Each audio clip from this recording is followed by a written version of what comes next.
Hi, my name is Fennell Belfort, and today is let me show you can see today is the 11th. Today we're going to be talking about the skin histology, the different structures and component of the skin. To start off, we have the three layers or the major layers of the skin. You have the superficial layer, which is the epidermis, and then you have the dermis, and then you have the hypodermis. The epidermis is composed of specialized stratified squamous epithelium. And then below the epidermis, you have the dermis, which is composed of dense, irregular connective tissue. And then right below the dermis, you have the hypodermis, which is composed of those loose, fatty tissue, the loose connective tissue.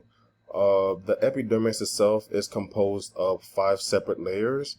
And going from superficial to deep, you have the stratum corneum, the stratum granulosum, stratum spinosum, and then the stratum basale. Your stratum corneum is the one that's contained it's packed with keratin.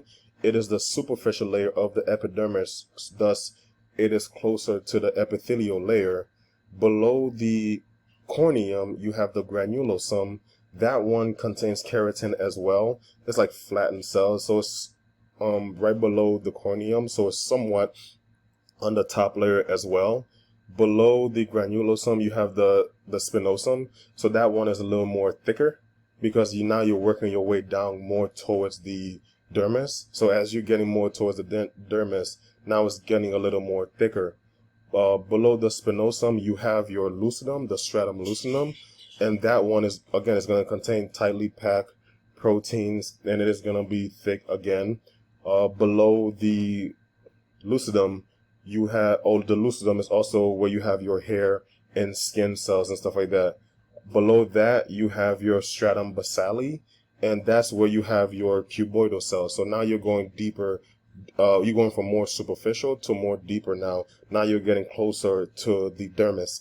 Your basale is where you have your cuboidal stem cells, and that's where you're going to have most of your mitotic activity.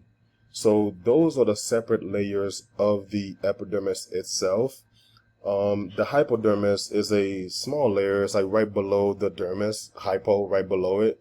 So that's where you have your fatty, your loose connective tissue, as the dermis itself is composed of those dense, irregular connective tissue.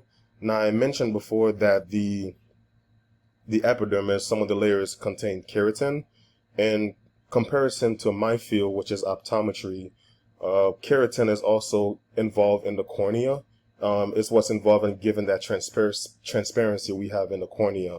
Also, in the skin, in comparison to the eyes as well, you also have collagen fibers. So collagen helps the skin, gives it that strength and elasticity, and helps it with its function. In comparison to the eyes, in the sclera and the conjunctiva as well, we also have collagen fibers that are arranged in unique and specific structure. So those collagen fibers aids us in maintaining whether it's transparent or not transparent. And if we have like the sclera, for example, our sclera is not transparent. That's because of the special arrangement of those collagen fibers. In comparison to, let's say, the lens, for example, that has transparency. So there's a specific way the collagen fibers, from what we learned so far being a first year optometry student, specific ways that the fibers arrange, which gives that transparency. So that's one clinical application in which I can connect, for my field, connect the skin in comparison to the eyes. And I believe that's all I have.